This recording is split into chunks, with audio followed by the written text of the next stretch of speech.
Amici, di recente ho comprato un bel po' di roba, quindi oggi, visto che non avevo voglia di fare di nuovo un video su tutta la mia attrezzatura in cui parlo sempre delle stesse cose, vi racconto 4 cose che ho comprato nell'ultimo periodo che stanno aiutando me, il mio lavoro sia qua su YouTube sia come fotografo indipendente.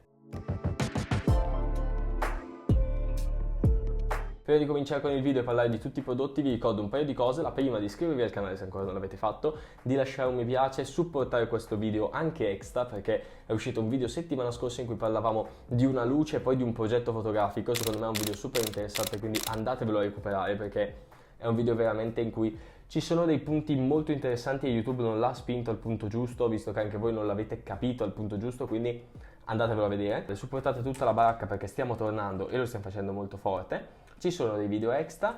Ultima cosa, vi parlo ancora una volta dello sponsor di questo canale che è Audio, che sta supportando tutti questi contenuti ultimamente. Audio è una piattaforma per musiche e effetti sonori senza copyright che potete utilizzare sia nei vostri video, che voi siate dei content creator o che voi siete dei videomaker professionisti. È una cosa super importante, super interessante per chiunque di voi, è super scontato perché sta scontato al 70% con il link qua sotto in descrizione. Dateci un'occhiata perché ha delle funzionalità di intelligenza artificiale e di riconoscimento delle canzoni veramente uniche nel loro genere. C'è anche l'applicazione mobile da qualche settimana disponibile su tutti gli store ed è una roba veramente veramente fantastica perché voi anche senza essere al computer, anche in giro, sull'autobus, mentre andate al lavoro, in macchina, potete ascoltarvi delle canzoni che possono essere utili per dei vostri progetti. Quindi non perdete mai il contatto con quello che è la vostra creatività, date un'occhiata ad Audio, date un'occhiata alle loro funzioni di intelligenza artificiali fantastiche. Vi lascio tutto qua sotto in descrizione e adesso passiamo al video. Bene amici, tra le 1000 cose che ho comprato partiamo dalle cose più vecchie e antiche.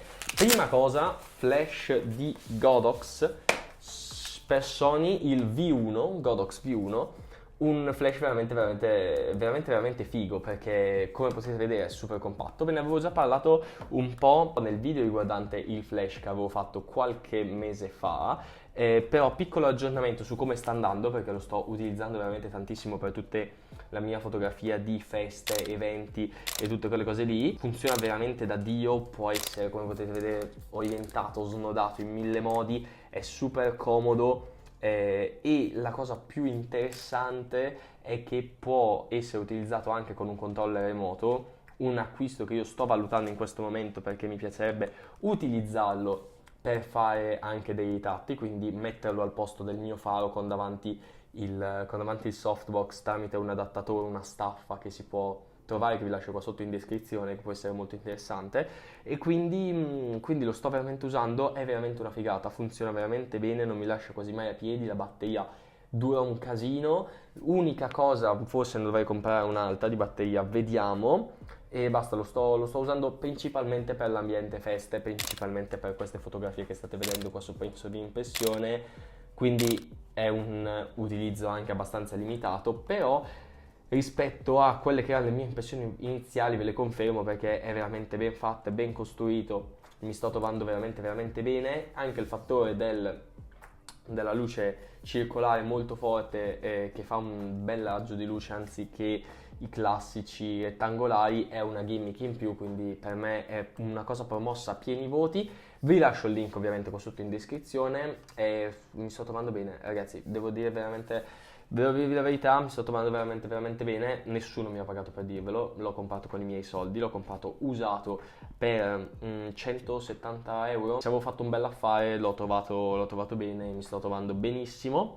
E basta ragazzi, datevi un'occhiata perché è veramente interessante. Ve ne ho parlato delle sue funzionalità un po' anche nel video che ho fatto rispetto al flash, quindi andatevelo a recuperare perché è un bel contenuto e YouTube lo sta facendo crescere in maniera abbastanza interessante nell'ultimo periodo, quindi andate a recuperarvelo. Prossimo prodotto, che non è un prodotto puramente per video e cose, sono queste Marshall che avete visto e rivisto, probabilmente ce le hanno tutti eccetera. Queste sono le Marshall Major 4, ci sono già le Major 5 ma io avevo bisogno di un paio di cuffie Bluetooth che mi facessero compagnia durante i miei viaggi da alternare alle AirPods che mi stanno abbandonando dopo 3 anni e mezzo e non ho voglia di spendere nuovamente soldi per le AirPods.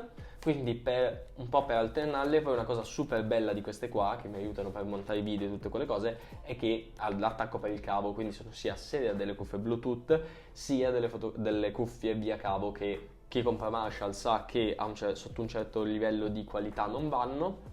Costano poco, sui 70-80 euro, vi lascio il link qua sotto in descrizione perché sono super interessanti, belle smollate, vi lascio sia le 4 che le 5, non sono delle cuffie che vanno a coprire totalmente l'orecchio, ma sono delle cuffie come le Beats che si appoggiano sopra l'orecchio, veramente veramente belle, fatte bene, sono un po' di mesi che le sto utilizzando adesso e mi trovo veramente veramente bene. Quando sono in interno ascolto in Bluetooth, quando guardo il computer, monto video eccetera, ci attacco benissimo il cavo ed è super super comodo anche per suonare il pianoforte. Lo utilizzo, insomma, ci attacco il cavo, è un tutto in uno. Mi sono trovato bene, devo dirvi, l'ho fatto un acquisto azzeccato, pensavo di aver fatto una cagata a prenderle, invece un acquisto azzeccato. Prossimo investimento che ho fatto, non ve lo faccio vedere perché l'ho fatto da poco, ma mi sta illuminando in questo momento. Ho preso un softbox da 90 cm della Triopo, che è una figata perché si aggancia con dei dentini ed è super veloce da trasportare, da chiudere, da riaprire, viene con la sua borsettina super comoda, c'ha la griglia, 90 cm vanno benissimo perché l'altro lo utilizzavo per i ritratti, effettivamente 120 è un po' meglio, però anche questo Octabox da 90 niente male. Acquisto interessante, vi lascio anche qua il link in descrizione, sui 70 euro, quindi molto molto apprezzato. Altro investimento che ho fatto, che sembra un piccolo fogliettino di carta, sono i miei biglietti da visita. Ragazzi, mi sono sentito un po' un boomer a mettermi a disegnare, perché me li sono disegnati io, oh mio Dio, e sono veramente veramente comodi, perché lavorando molto sugli eventi, conoscendo tante persone così al volo, mi è capitato molto spesso, da quando li ho presi ne ho ordinati 500, quindi mi dureranno da qua ai prossimi 100.000 anni. Da quando li ho presi ne sto dando in giro un casino a gente che non mi conosce, che mi vede fare le foto e mi dice potrei avere un tuo contatto, qualcosa, bam. È una bella soluzione, soprattutto perché molto spesso se conosci qualcuno al volo e gli dai o l'Instagram o il numero di telefono, non si ricorderà come ti ha salvato, come ti chiami e quindi non ti richiamerà più. Mentre invece così facendo, questa cosa qua è una soluzione, proprio gli dai un bigliettino da visita e loro magari 2 giorni dopo se lo ritrovano in tasca e dicono andiamo a vedere insomma questa persona. Investimento da meno di 11 euro, ne ho presi 500, li ho disegnati io, quindi non ho avuto bisogno di alcun designer né un cazzo, perché mi piace uno stile minimal che può essere disegnato anche da una capra incoglionita come me. Molto semplice, numero di telefono, mail, contatto Instagram e canale YouTube.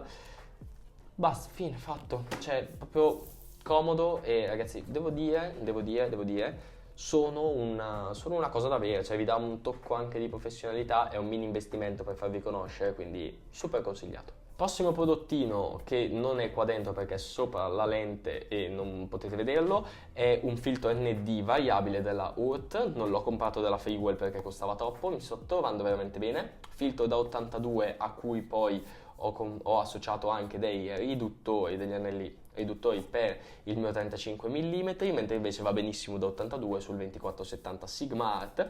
Lo uso specialmente per i video perché per fotografia è abbastanza inutile, a meno che non mi metta a fare delle lunghe esposizioni o delle cose del genere, cosa che comunque farò, e un ND è sempre super utile averlo. Lo uso soprattutto in ambito video, a cui dà un bel boost rispetto a prima, perché molto semplicemente girando il log l'ISO non va sotto gli 800, quindi o chiudi tanto il diaframma o giri sovraesposto. Nel momento in cui tu giri tanto sovraesposto e devi andare a recuperare delle zone che hai esposto tanto, devi andare a recuperare magari anche delle ombre, delle cose, si vengono a creare degli artefatti, soprattutto sul file della Sony A7 III, che ha un log che, come avevo parlato anche nel video di recensione appunto della Sony ancora un anno fa, non è niente di che. Io lo faccio solo per una comodità, lo uso solo per una comodità dettata dai colori, ma il file in sé fa abbastanza schifo, però io lo utilizzo e con il filtro riesco a esporre tutto un po' meglio. Ovviamente giro tutto leggermente sovraesposto, ma tipo sovraesposto di uno stop, non di 4 come mi poteva succedere prima, quindi mi dà la possibilità di aprire bene il diaframma, di fare le cose che mi piacciono e cioè, mi dà tantissime soddisfazioni. È sempre utile avere un filtro ND. L'ho preso un variabile, nonostante sappia benissimo che i filtri ND fissi hanno molti meno problemi, però il variabile è molto più comodo. Per 80 euro mi sono portato a casa questo bellissimo filtro, quindi vi lascio il link qua sotto in descrizione. Consigliato sì, ha delle dominanti verdi sì, niente che non possa essere corretto in post. Ovviamente tutto sta rispetto a dove lo utilizzate, perché se dovete fare degli spot incredibili per il cinema ci sono altre marche magari più indicate, ci sono altre marche più performanti, più precise. In questo caso per me che devo fare video su YouTube, capite che non è tutta questa grande tragedia. Super interessante e anche super raccomandato, sempre qua, link in descrizione. Ultimo acquisto che ho fatto, come potete intuire dal cambio di inquadratura, perché non è più appoggiata qua sopra la macchina fotografica ma è appoggiata sul ripiano della finestra. Cavalletto di Small Leg, non me l'hanno inviato, me lo sono comprato. Tutto quello che vi sto facendo vedere oggi è comprato con i miei bellissimi soldini o con dei buoni Amazon dovuti al programma affiliato che tra l'altro vi ringrazio di sostenere, però nulla di tutto ciò mi è stato mandato. Ho comprato questo cavalletto perché avevo bisogno di un cavalletto qua a Bolzano e anche perché il mio che uso di solito a casa è è vecchio, è comodo per lo studio giù, ma questo è sicuramente molto meglio, ben costruito, super compatto, super snodabile e super facile da portare in giro, perché tu fai così, lo tiri su al massimo, è una vite unica ma ce lo facciamo andare bene, ci giri le gambe con due levette che sono super comode, la testa si incastra così, tu fai così ed è grande quanto? Secondo me è 1 metro, neanche 1 metro, cioè super, no non è 1 metro sta roba, quindi c'è super compatto, lo infilate nella sua sacchettina che vi mandano in confezione gli amici di Small Leg e siete super comodi, è una cosa veramente veramente comoda, super compatto, è costruito bene, è un po' una menata il fattore delle viti e tutte queste cose qua perché non mi fa impazzire sinceramente sotto questo punto di vista, però devo essere sincero, è ben costruito, è fatto bene, è comodo da portarsi in giro e sicuramente ce ne sono di più stabili, di più leggeri e di più cose, però questo qua ve lo portate a casa per 80 euro, è piccolissimo, lo inscatolate da qualche parte ed è super super comodo, quindi super consigliato, mi sto trovando veramente bene a portarmelo in giro perché appunto non occupa niente. Vi faccio solo un appunto, lo riprendo un attimo in mano, vi faccio solo un appunto per quanto riguarda la testa su questa sfera qua, con tutte le viti e tutte le cose, diciamo che c'è un po' da prenderci la mano, è tutto un po' macchinoso e il fatto che non ci siano le leve è un po' scomodo, però d'altra parte se ci fossero le leve occuperebbe il doppio dello spazio in grandezza o comunque sarebbe più difficile mentre invece così è super compatto, super comodo, super leggero. Tutto sta a voi, alle vostre esigenze. La mia esigenza personalmente era avere una cosa compatta che potessi utilizzare qua a Bolzano, che potessi mettere in camera perché come vedete non c'è tanto spazio senza alcun tipo di problema e la mia scelta è ricaduta su di lui. È perfetto, mi sto trovando veramente bene, ci ho girato tutti gli ultimi video, ci ho fatto un botto di fotografie eccetera eccetera, è un cavalletto ragazzi, quindi tutto a posto. Un ultimo acquisto che ho fatto è una schedina V60 per fare questi video qua e per le fotografie di Kingston, anche quella consigliata sì, mi trovo bene, sì, economica, sì, sì, cioè nel senso tutto bello, tutto ok. Io con tutte queste cose qua comprate vi saluto, spero che il video vi sia piaciuto, spero di avervi dato qualche spunto interessante per qualcosa da comprare. Noi ci vediamo settimana prossima qua sul canale con un nuovo video a tema fotografia. Iscrivetevi, supportate tutta la baracca e ricordo audio in descrizione, andate a darci un'occhiata. Ciao a tutti!